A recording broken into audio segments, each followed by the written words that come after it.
오늘도 이 자리에 오신 여러분 모두를 사랑하고 축복합니다. 고유명절인 우리 설 명절, 갑자기 이상하네요. 설 명절을 맞아서 또 이렇게 연휴가 시작되는 날, 조금 복잡하고 분주함 가운데서 있음에도 불구하고 이 자리를 찾아오신 여러분 모두를 사랑하고 축복합니다. 2023년 우리 삼락교회 생수가 흘러가게 하라라고 하는 주제로 황무지를 주의 동산으로 만드는 그런 삶과 가정과 교회를 우리가 이루려고 달려가고 있습니다. 이걸 위해서 우리가 생수를 구하라라고 하는 그 주제로 첫 걸음을 내딛고 있고요. 우리 1월은 생수의 근원으로 나오라라고 하는 것에 초점을 맞추며 우리가 집중하여 살펴보고 있습니다. 지난 시간까지 우리가 예수님만이 생수다, 예수님만이 안식이다라는 제목으로 살펴보았고요. 오늘은 예수님만이 그리스도다라는 사실을 우리가 다루어 보려고 합니다. 어쩌면 우리는 이것을 당연한 것이라고 그렇게 생각할 수 있습니다. 예수님이 그리스도 아니야? 맞잖아 라고 이렇게 여길 수 있습니다. 하지만 오늘 우리의 신앙을 재무장한다는 그러한 생각을 가지고요. 다시 우리가 정말 예수님을 그리스도라고 믿고 있는지, 아니 예수님이 나의 그리스도가 맞는지, 오늘 그 복음 앞에서 우리가 다시 한번 생각해 보는 시간이 되었으면 좋겠습니다. 오늘 말씀 사도행전 4장의 이 말씀의 배경은 법정입니다.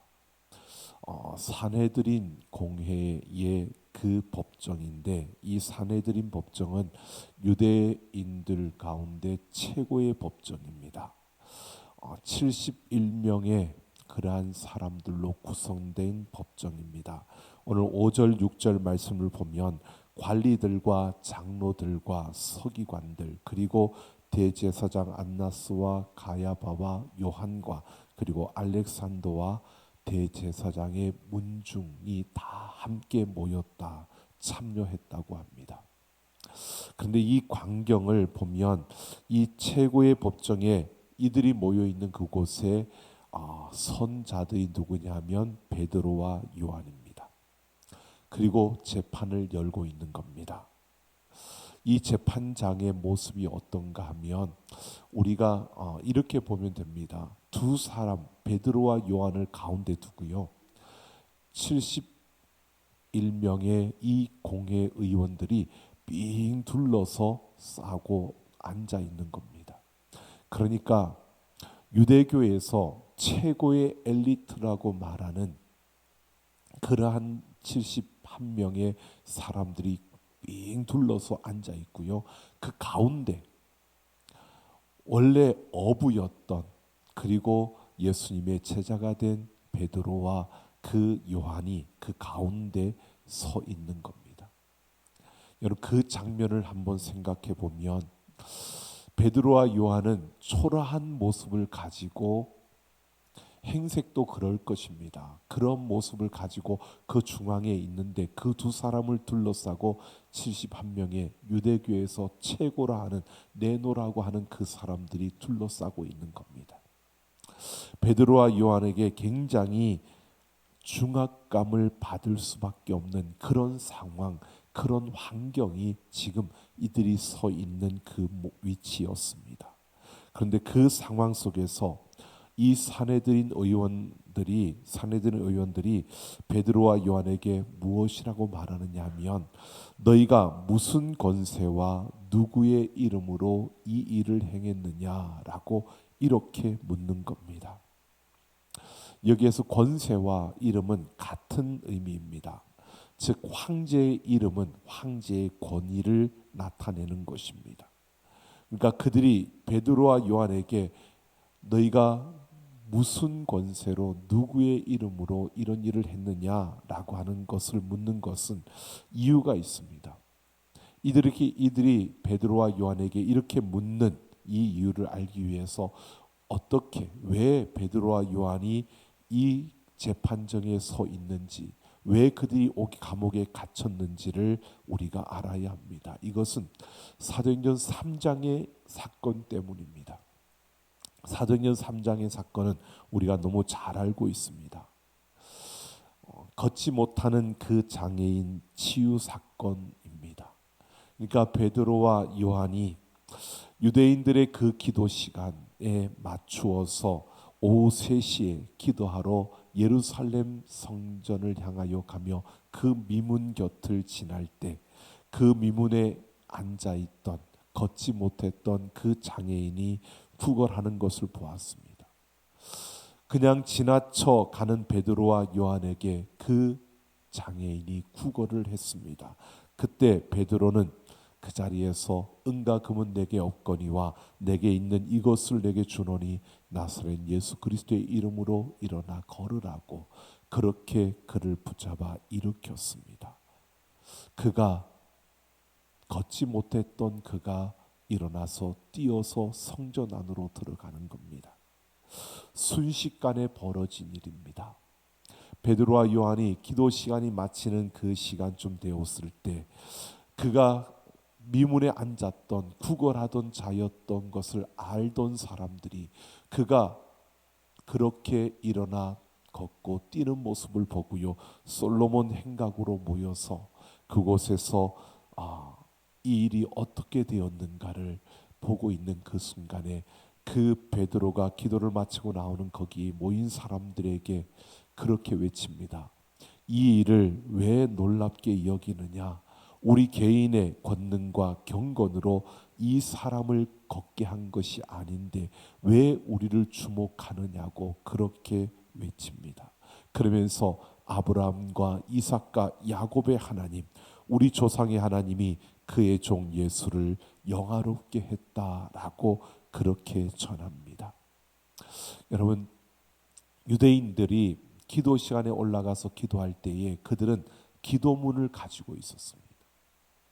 오후 3시에 기도하는 그 기도문에는 이렇게 되어져 있다고 합니다. 찬송하리로다 우리 주 하나님, 우리 조상의 하나님, 아브라함과 이삭과 야곱의 하나님이라고 시작되는 기도문입니다. 그러니까 지금 베드로가 기도를 마치고 나온 이들에게 이 문장으로 기도했던 그 사람들에게 말하는 겁니다.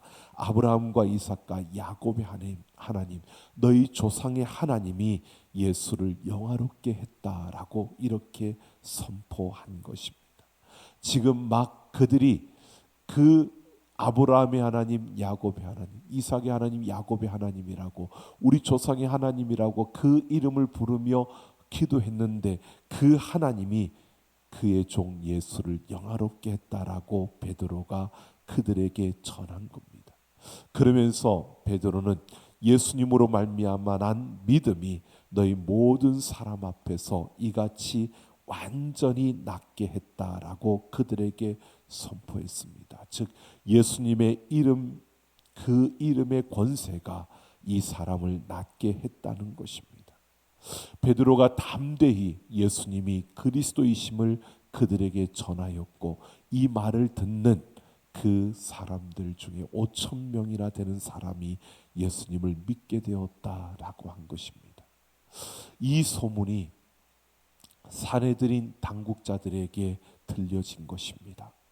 그래서 그들의 마음을 불편하게 만든 겁니다.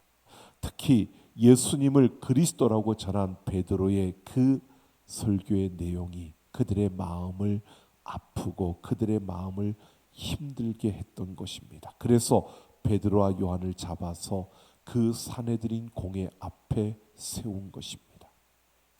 하지만 분명한 것은 걷지 못했던 그 장애인이 고침을 받은 것은 부인할 수가 없는 겁니다.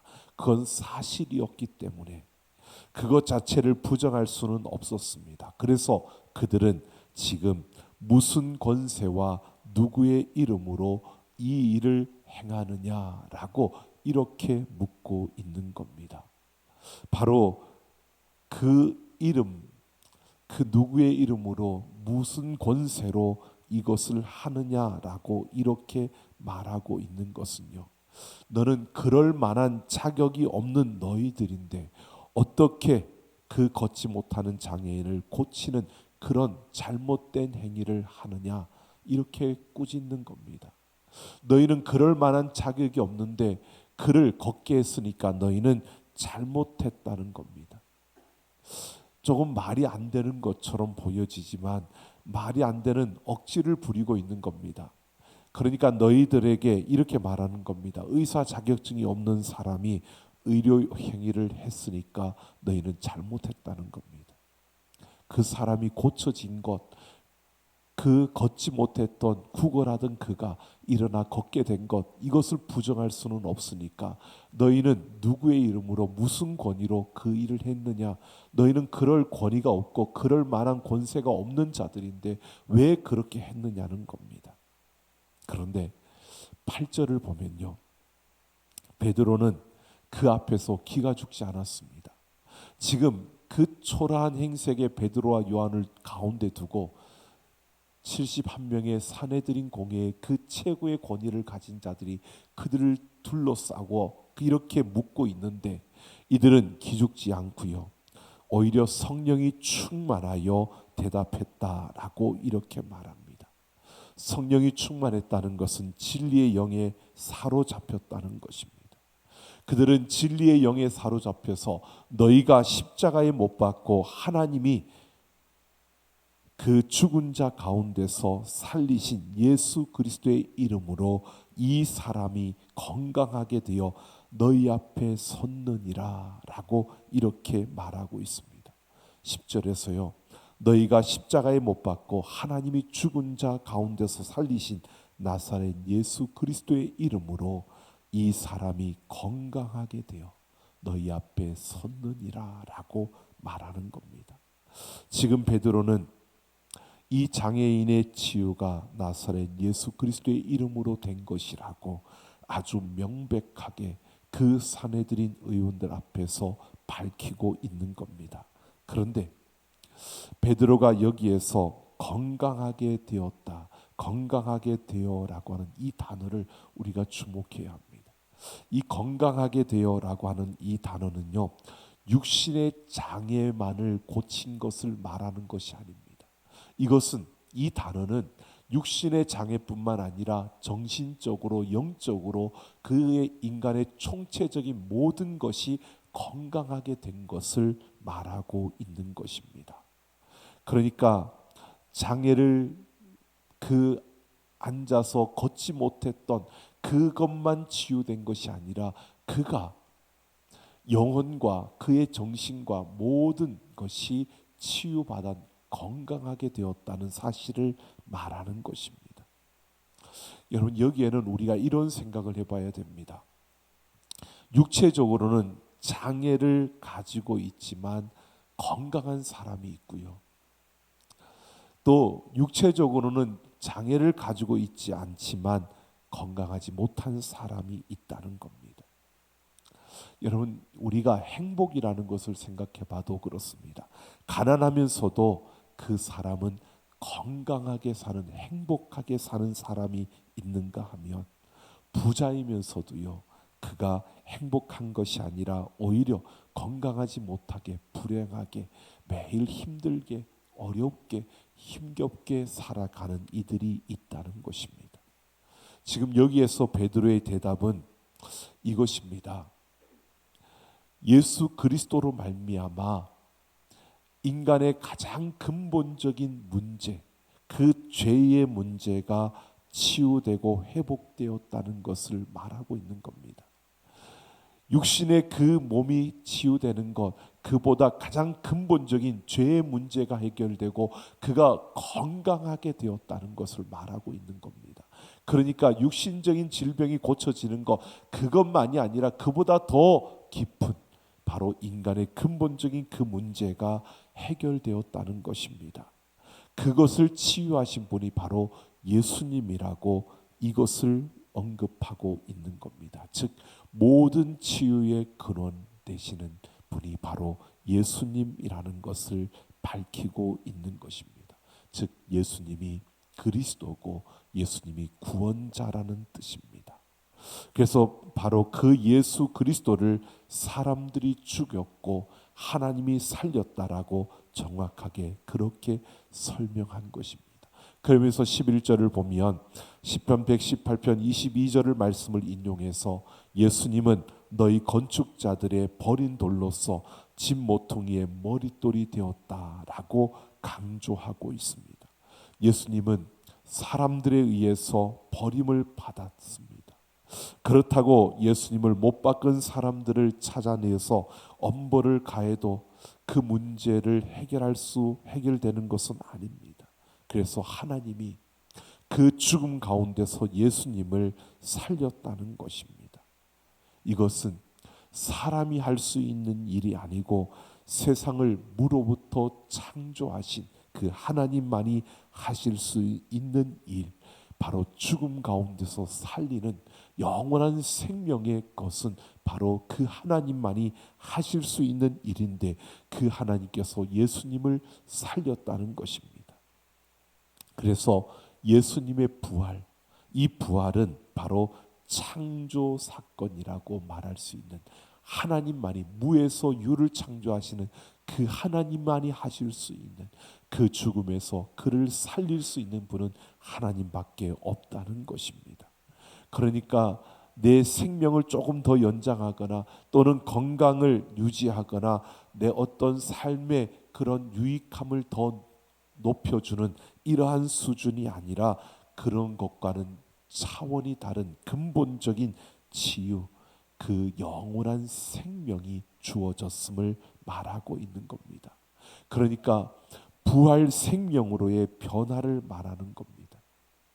지금 건강하여졌다, 건강하게 하셨다라고 하는 것은요, 바로 그에게 육신의 질병만이 고쳐진 것이 아니라 그에게 하나님의 영원한 생명이 주어졌다는 것을 말하고 있는 겁니다. 근본적인 치유를 통해서 예수 그리스도를 믿음으로 그에게 근본적인 치유가 주어지고 그에게 부활 생명이 주어졌다는 것을 말하고 있는 겁니다. 여러분, 영원한 생명, 예수님을 믿음으로 우리에게 주어지는 것인데, 그것을 오늘 지금 말하고 있는 겁니다. 베드로가 이 사실을 선포하고 있습니다. 바로 그가 건강하게 되었다는 것을 통해서요, 그에게 새로운 생명의 역사가 시작되었다는 것을 말하고 있는 겁니다. 그런 세상이 그에게 주어졌다는 겁니다. 이것은 만드는 것이 아니라 우리에게 오는 세상입니다. 지금 이 현실에서 우리가 살아가고 있는 이 세상 속에서 주어진 것이 아니라 우리에게 오는 세상, 예수님이 다시 오시는 그때에 완성되어지는 그 날을 바라보면서 말하고 있습니다. 그런데 이것이 지금과 아무런 관계가 없느냐? 그것이 아니라는 겁니다. 이것은 여러분, 지금 우리의 현실의 삶은요, 그 영혼과 잇대어 있다라고 우리가 표현하는 것은 그 영혼과 관계되어져 있는 삶을 지금 우리는 살아가고 있는 겁니다. 즉, 그 영원한 생명을 가지고 오늘을 우리는 살아가고 있다는 것입니다. 이 삶을 우리가 바르게 이해해야 하는 것입니다. 바로 예수님을 믿을 때 우리는 우리의 근본적인 죄의 문제를 해결하고요, 우리는 하나님의 영원한 생명을 가진 자가 되고 그 생명을 가진 자로서 오늘 이 세상을 살아가게 된다는 것, 이것을 한마디로 건강하게 되었다라고 이렇게 말하고 있는 겁니다. 여러분, 예수님을 믿음으로 치유받아 우리가 미래에 참여하게 될 그 부활의 생명을 우리가 가지고 오늘을 살아가게 되는 것, 이것이 건강하게 되는 것입니다. 여러분, 예수님이 그리스도라는 사실을, 예수 그리스도께서 우리를 건강하게 하셨다, 예수님이 그리스도시기에 우리의 구원자이시기에 그 예수님께서 우리를 건강하게 하셨다라고 하는 이 의미가 바로 이런 의미입니다. 그래서 오늘 12절에서 다른 이로서는 구원을 받을 수 없나니 천하 사람 중에 구원을 받을 만한 다른 이름을 우리에게 주신 일이 없음이라 라고 말합니다. 우리를 건강하게 하실 분은 오직 예수님밖에 없다는 것입니다. 여러분, 이 사실을 요한복음 1장 9절에 보면 참 빛이 이 세상에 오셨다고 했습니다. 참 빛 대신 예수님이 이 세상에 오셔서 우리에게 비추어 그 빛을 비추어 주셨습니다. 그 빛이 비추어질 때 여러분, 우리 안에 있는 더러운, 우리 안에 있는 추하고 우리 안에 있는 모순 덩어리들이 다 드러나게 되어졌습니다. 그래서 에베소서 5장에 보면 5장 11절에 보면 그 사실을 말해줍니다. 비추어졌을 때. 그리고 13절에 이렇게 말합니다.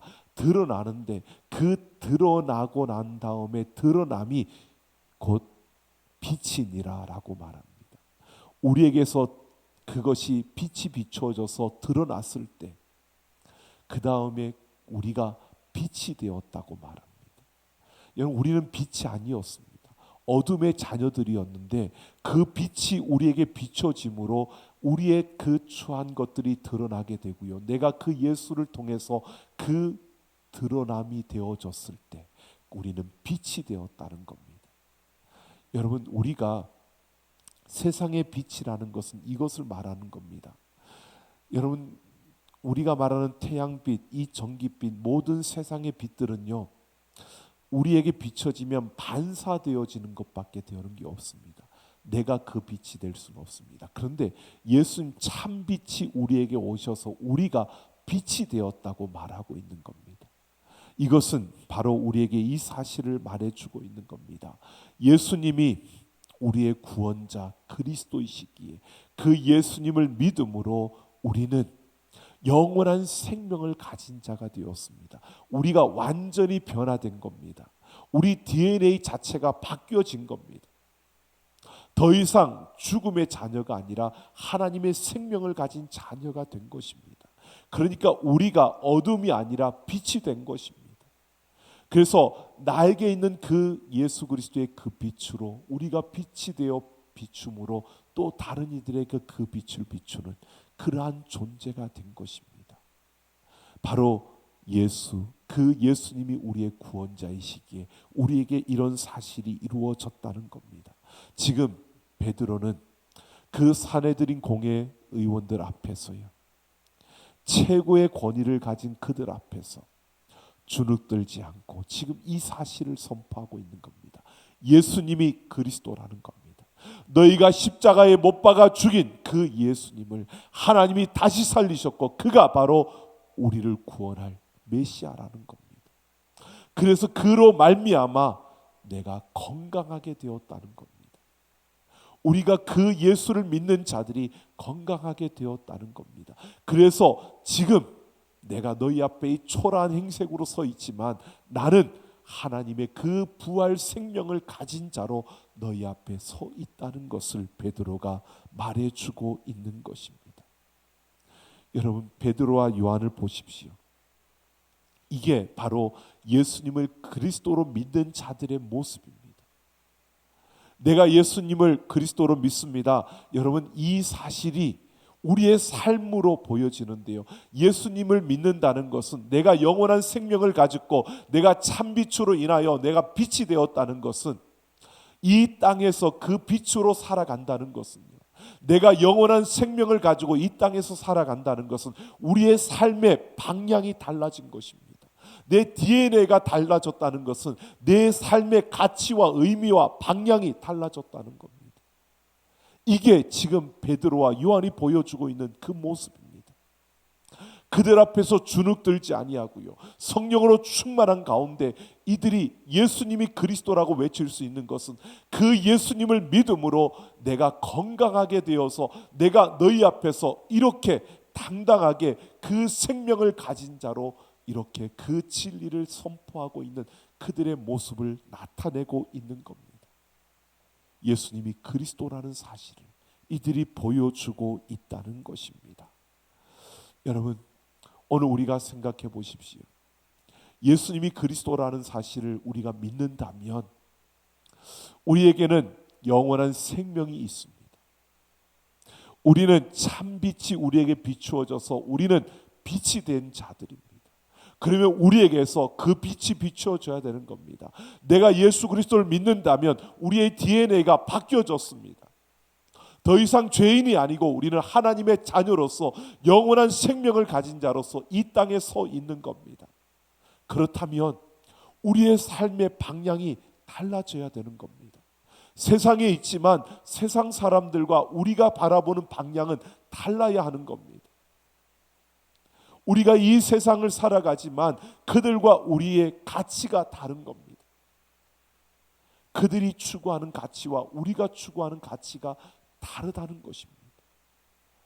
예수님이 그리스도라는 것을 우리가 믿는다면, 그것을 우리가 믿고 그 예수 그리스도의 생명이 우리에게 있다면 분명히 그 가치가 달라야 하는 겁니다.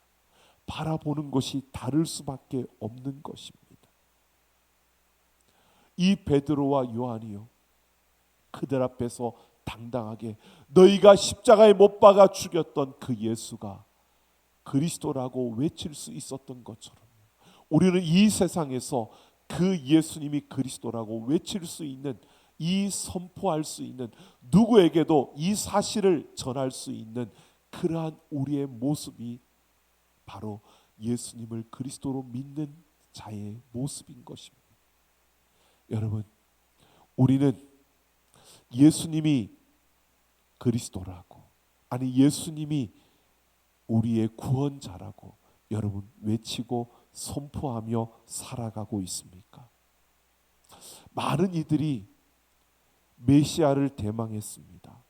이 당시만 하더라도 이 사내들인 공의 그 의원들 모두가 다시 오실 메시아를 기대했던 자들입니다. 메시아를 기다리던 자들입니다.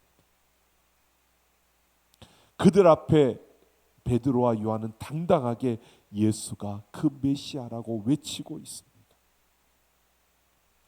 오히려 그 앞에서 지금 주눅들 만한 그들에게 굉장히 무거운 그런 중압감이 느껴지는 그 분위기와 그 상황 속에서도요, 그들은 주눅들지 않고 당당하게 예수가 그리스도라고 외칠 수 있었습니다. 왜요? 예수님을 믿음으로 그들은 건강하게 되었기 때문입니다. 그들 안에 예수님의 생명이 있었기 때문입니다. 그들은 그 사내들인 공회 의원들처럼 그냥 똑같이 그곳에 서 있는 것이 아니라 그들은 영원한 생명을 가진 자로 그곳에 서 있는 겁니다.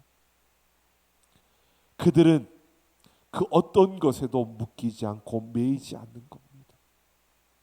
그 부당함과 그 억울함 상황 속에서 그것 때문에 아파하고 그것 때문에 고통스러워하지 않습니다. 바라보는 가치와 상황이 다르기 때문에, 그들의 방향이 다르기 때문에, 생명이 있기 때문에 그 생명을 가진 자로서 그들은 억울해하지 않는 겁니다. 지금 앉아있던 구걸하던 자가 일어나서 걷게 된 그 사실을 부정할 수는 없으니까 너희가 누구의 이름으로 무슨 권위로 그런 일을 했느냐고 책망하는 그 책망은요, 말도 안 되는 책망입니다. 그런데 그런 억울함과 부당함 속에서 그들이, 베드로와 요한이 억울해하는 게 아니고요, 오히려 그들 안에 있는 그 생명을 가지고 그들에게 예수가 그리스도라고, 너희가 십자가에 못 박아 죽였던 그 예수가 하나님이 다시 살리신 그리스도라고 바로 그렇게 외치고 있는 겁니다. 여러분, 예수님이 그리스도라고 믿는다면 우리는 건강한 사가 되어야 되고 건강한 삶을 살아야 되는 겁니다. 이 건강한 삶은 다른 것이 아닙니다. 세상 사람들과 다른 방향에서 다른 가치를 가지고 이 땅을 살아가는 겁니다. 영원한 생명을 가진 자로서의 삶을 살아가는 것이 건강한 삶인 것입니다. 여러분, 예수님이 그리스도이심을 믿으십니까? 예수님이 나의 구원자이심을 믿으십니까? 그 예수님께서 나의 죄의 문제를 해결하셨고 내 삶을 건강하게 하셨다는 사실을 여러분 믿으십니까? 그렇다면 여러분, 우리는 그 건강한 삶을 사는 삶의 열매가 있는가를 보셔야 합니다. 내가 그런 건강한 삶을 살아가고 있는가를 보셔야 합니다. 여러분, 우리는 끊임없이 세상 속에서 부당하다고 억울하다고 그것 때문에 여러분 못 살겠다, 죽고 싶다, 힘들다, 어렵다, 고통스럽다. 여러분, 그것은 내가 건강하지 않다는 것을 스스로 이야기하고 있는 겁니다. 내가 건강하지 못한 모습으로 살아가고 있다는 것을 말하고 있는 겁니다.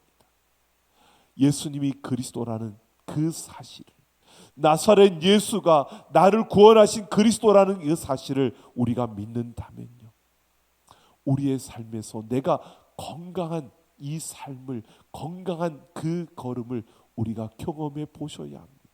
이 건강함이 우리에게 나타나야 합니다.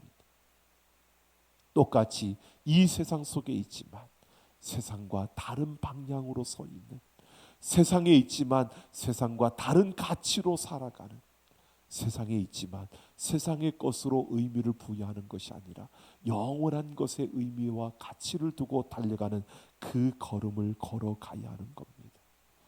여러분, 건강한 삶을, 건강한 사람은요, 넓어질 수밖에 없습니다. 마음이 넓어지고요, 삶에 바라보는 그 반경이 넓어집니다.